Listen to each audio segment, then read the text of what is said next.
అన్ని జన్మలలోకి ఉత్కృష్టమైనటువంటి జన్మ మానవ జన్మ. అటువంటి మనుష్య జన్మ భగవంతుణ్ణి పొందడానికి అత్యంత యోగ్యమైనటువంటి వ్యవస్థ కలిగినటువంటిది. అందుకే ఆ మనుష్యుడు ఉపాసన చేసి భగవంతుణ్ణి పొందడానికి వీలుగా ఋషులు కాలాన్ని విభాగం చేశారు. అలా విభాగం చేయబడినటువంటి కాలంలో రోజు, పక్షము, వారము, సంవత్సరము, ఆయనము, పగలు, రాత్రి, గంట, అరగంట, నిమిషము, యామము, ఇలా ఎన్నో విభాగాలు వచ్చాయి. ఇన్ని విభాగాలలో సంవత్సరము ఒక ప్రధానమైనటువంటి ప్రమాణం. అటువంటి సంవత్సరం 365 రోజులతోటి 12 మాసములతోటి కూడి ఉంటుంది. మనకి చైత్రమాసంలో శుక్లపక్షంలో వచ్చేటటువంటి మొట్టమొదటి తిథి అయినటువంటి పాడ్యమి నాడు కొత్త సంవత్సరం ప్రారంభం అవుతూ ఉంటుంది. మనం చాంద్రమానాన్ని అనుసరిస్తాం. 60 సంవత్సరములు. ఈ 60 సంవత్సరములే మళ్ళీ వృత్తంగా తిరుగుతూ ఉంటాయి. అందులో మొట్టమొదటి నెల అయినటువంటి చైత్రమాసంలో మొట్టమొదటి పక్షమైన శుక్లపక్షంలో మొట్టమొదటి తిథి అయినటువంటి పాడ్యమి నాడు కొత్త సంవత్సరం ప్రారంభమవుతుంది. ఋషులే కొత్త సంవత్సరం ప్రారంభమైనప్పుడు దాన్ని అనుష్ఠించి తత్సంబంధమైనటువంటి ప్రయోజనాల్ని పొందడానికి కావలసినటువంటి రీతిని నిర్ణయం చేశారు. మనం సంవత్సరాన్ని జరుపుకోవడం ఒక ప్రత్యేకమైనటువంటి విధానంలో జరుపుకోవాలి. సంవత్సరాది నాడు విధింపబడినటువంటి ప్రధానమైనటువంటి కర్తవ్యం ప్రాతకాలంలో స్నానం చెయ్యడం. సూర్యోదయాత్ పూర్వమే నిద్రలేచి ప్రథమయామంలోనే స్నానం పూర్తి చెయ్యాలి. ఒక యామమునకు 3 గంటలు, ఒక రోజులో 8 యామములు ఉంటాయి. 8 మూళ్ళు 24 గంటలు. ఈ 24 గంటల కాలంలో ప్రథమయామం ఏది ఉంటుందో దాన్ని బ్రాహ్మీ ముహూర్తము అంటారు. ఆ బ్రాహ్మీ ముహూర్తంలోనే స్నానం చెయ్యాలి. ఆ స్నానం చేసేటప్పుడు కూడా అభ్యంగన స్నానం చెయ్యాలి. అభ్యంగన స్నానము అంటే తల మొదలుగా పాదముల వరకు నీరు పోసుకుని స్నానం చెయ్యడం. తలంటి స్నానము అంటారు కదూ, అటువంటి స్నానం చెయ్యాలి. ఆ స్నానం చేసేటప్పుడు ఇంట్లో ఉన్నటువంటి పెద్దవాళ్ళ చేత ఆ నువ్వుల నూనె మాడు మీద పెట్టించుకుని ఆశీర్వచనం చేయించుకుంటారు. ఎందుచేత అంటే తైలాభ్యంగన స్నానం చేసినటువంటి కారణం చేత అలక్ష్మి పరిహారం అవుతుంది. లక్ష్మీదేవి యొక్క అనుగ్రహం కలుగుతుంది. మనం శ్రీ సూక్త పఠనం చేసేటప్పుడు అడుగుతాం, అమ్మ నాకు క్షుత్పిపాసామలాం జ్యేష్ఠాం అలక్ష్మీం నాశయాం యహం అభూతిమసమృద్ధించ సర్వాన్ నిర్నుదమే గృహాత్ అని అడుగుతాం. మా ఇంట్లో ఆకలి, దప్పిక, మలినము ఇటువంటివి ఉండకూడదు.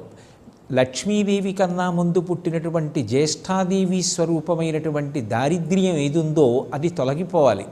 నేను పుత్రులతోటి, మిత్రులతోటి, సంపత్తితోటి, వాహనాలతోటి భోజనం చెయ్యాలని సంకల్పం చేసినప్పుడు కావలసినటువంటి పదార్థాలతోటి దాన్ని జీర్ణం చేసుకోగలిగినటువంటి ఆరోగ్య వ్యవస్థతోటి నేను సంతోషంగా ఉండాలి.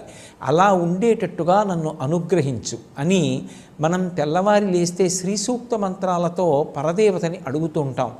అలా అడగడానికి పర్యవసానంగానే సంవత్సరాది నాడు మొట్టమొదటి యామంలో బ్రాహ్మీ ముహూర్తంలో తలంటు స్నానం ఆచరిస్తారు. ఆ తైలాభ్యంగన స్నానం ఆచరించినటువంటి కారణం చేత అలక్ష్మి పరిహారమై లక్ష్మీ కటాక్షం కలుగుతుంది. తలంటు స్నానం చేసిన తరువాత నూతన వస్త్రములను ధరించాలి. నూతన వస్త్రాలు ధరించడము అనేటటువంటి విషయంలో ఒక ప్రత్యేకమైనటువంటి విశేషం ఉంటుంది. అంచు కలిగినటువంటి బట్ట కట్టుకోవాలి. అంచు కలిగినటువంటి బట్ట, ఖండము కానటువంటి బట్ట ఏది ఉంటుందో అటువంటి బట్ట యందు సమస్త దేవతలు కూడా ఆవహించి ఉంటారు అని మనకి వేదవాక్కు.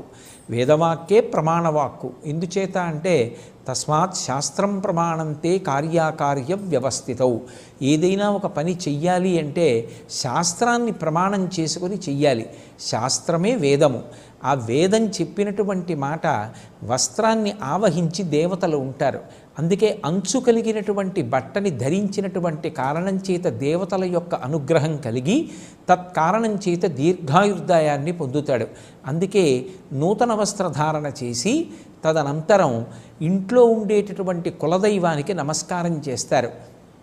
నమస్కారం చేసి ఆ రోజున ప్రత్యేకించి ఒక ప్రసాదాన్ని భగవంతుడికి నివేదన చేసినటువంటి శేషం ఏది ఉంటుందో దాన్ని పుచ్చుకుంటారు.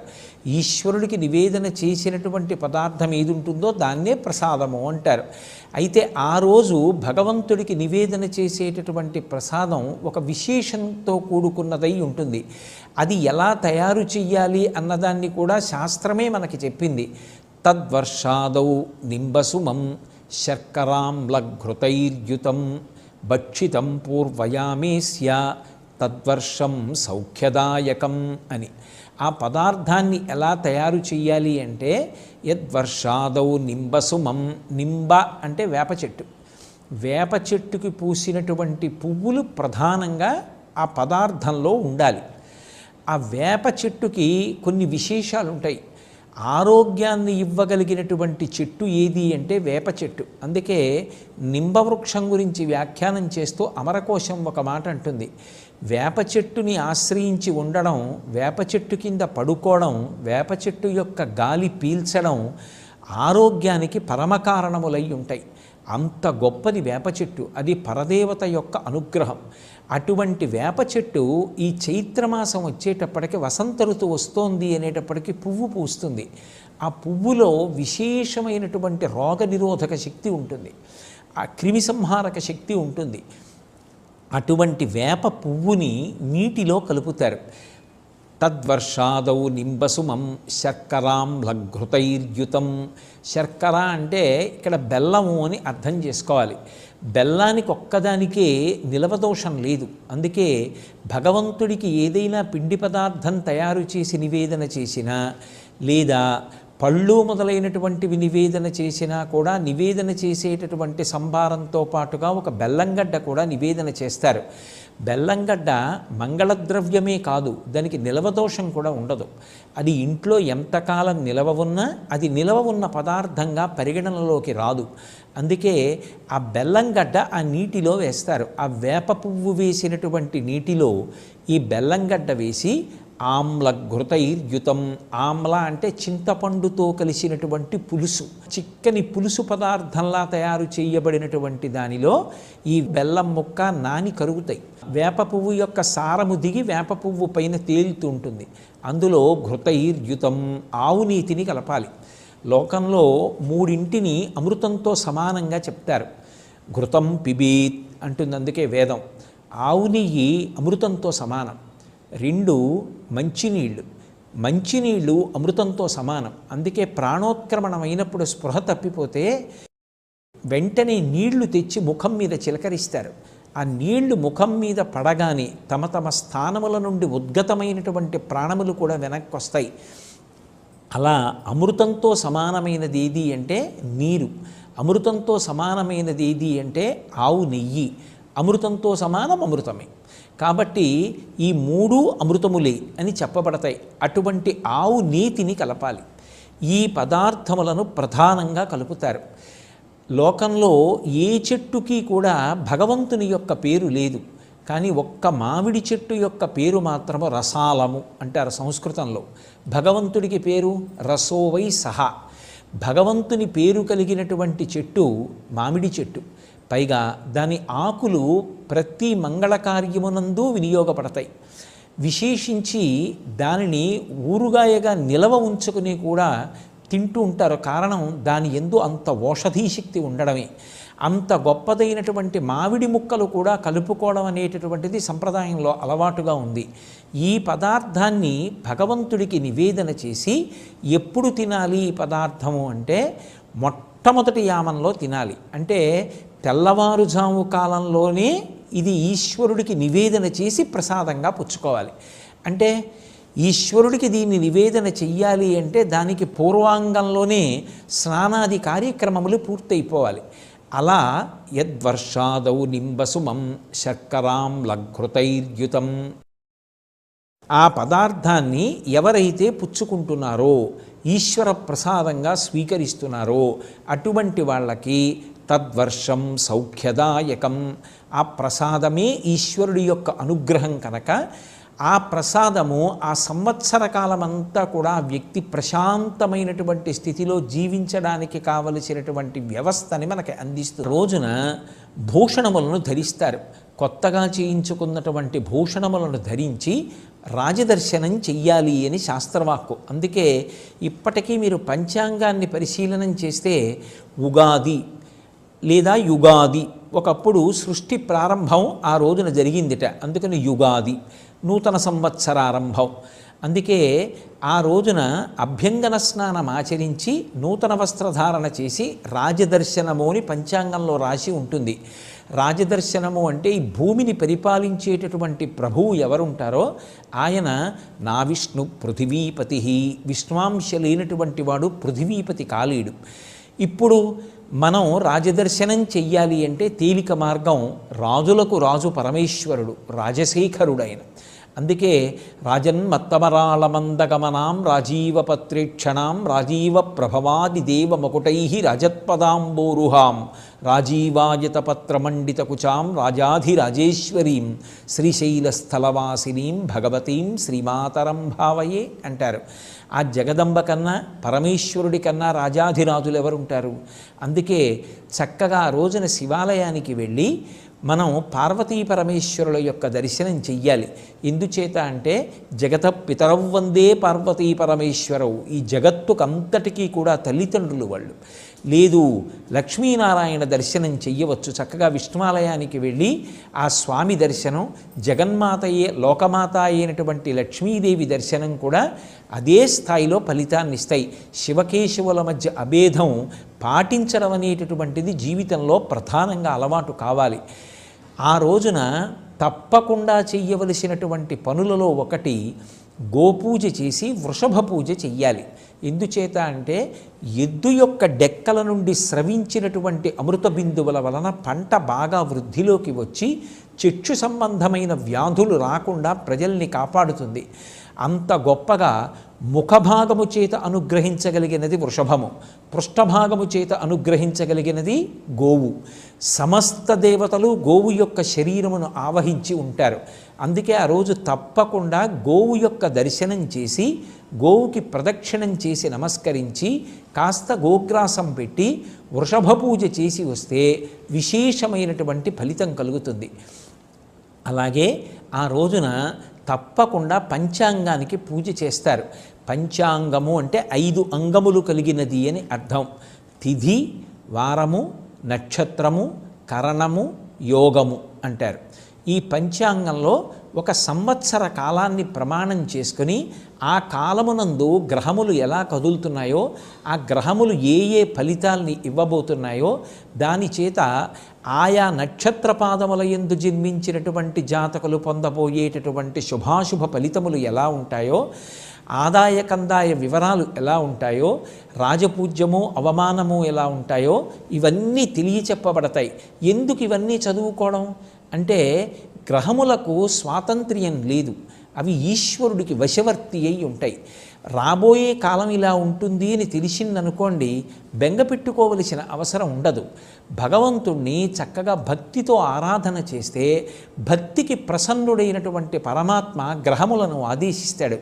వీడు భక్తితో జీవిస్తున్నాడు కనుక వీడికి తీవ్రమైనటువంటి ఫలితములను ఇవ్వకు, వాడు తట్టుకోగలిగినంత కష్టాన్ని మాత్రమే ఇచ్చి అనుగ్రహించమని శాసించి వాడు గత జన్మలలో చేసుకున్నటువంటి కర్మల వలన పొందవలసినటువంటి పరమభయంకరమైనటువంటి దుఃఖాన్ని కూడా భరించగలిగినంత దుఃఖంగా మార్చి ఆ ఫలితాన్ని అక్కడతో పరిమార్చేటట్టుగా అనుగ్రహించగలిగినటువంటి దివ్యశక్తి సంపన్నుడు ఈశ్వరుడు ఒక్కడే. ఆ ఈశ్వరారాధన చేసి తనని, తన కుటుంబాన్ని, తన దేశాన్ని రక్షించుకోవడానికి కావలసినటువంటి మార్గదర్శనం పంచాంగ శ్రవణం చేత, పంచాంగ పూజ చేత లభిస్తుంది. అసలు పంచాంగం ప్రతిరోజు చూడాలి.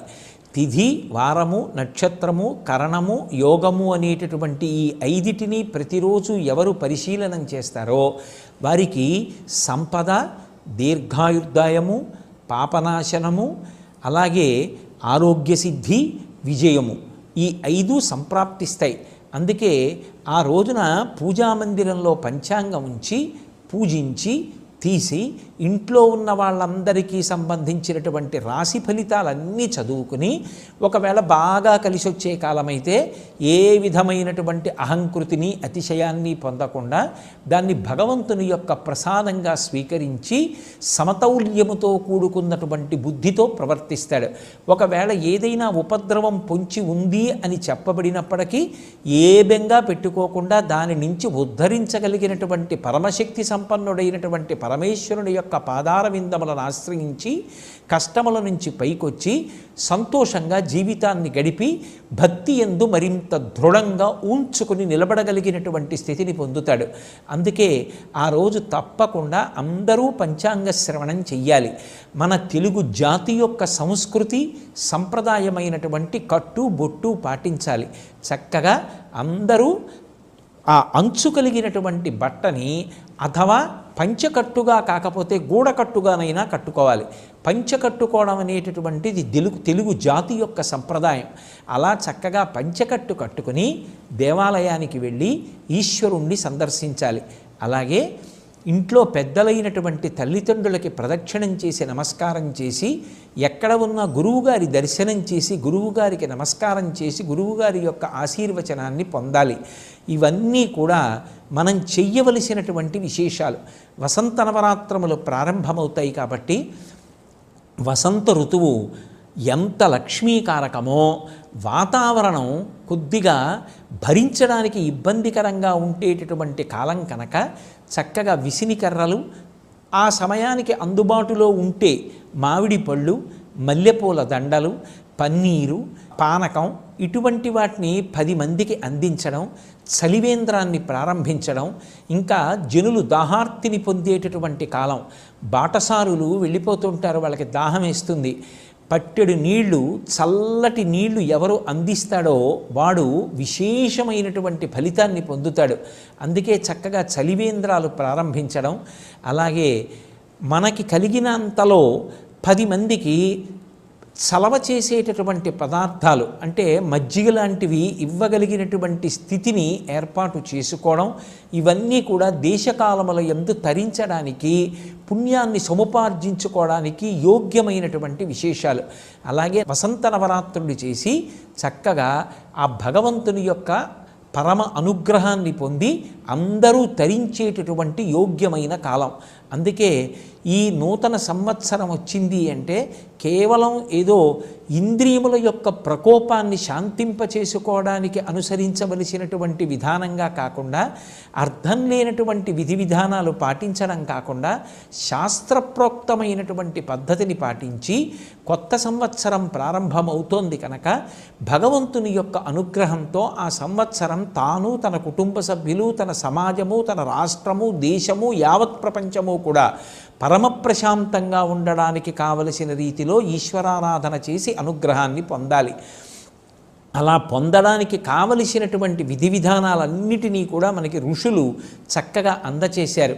ఇటువంటి విధి విధానాలన్నిటినీ కూడా పాటించి ఈ రాబోయేటటువంటి సంవత్సరంలో మనందరం కూడా పరమ ప్రశాంతతని పొందడానికి కావలసినటువంటి విభూతిని ఆ పరమేశ్వరుడు మనకి నిర్హేతుక కృపాకటాక్ష వీక్షణముల చేత అందించాలని సాంజలిబంధకంగా ఆయన పాదార విందములకు నా శిరసు తాటించి నమస్కరిస్తూ నా నూతన సంవత్సర శుభాకాంక్షలను తెలియచేస్తూ స్వస్తి.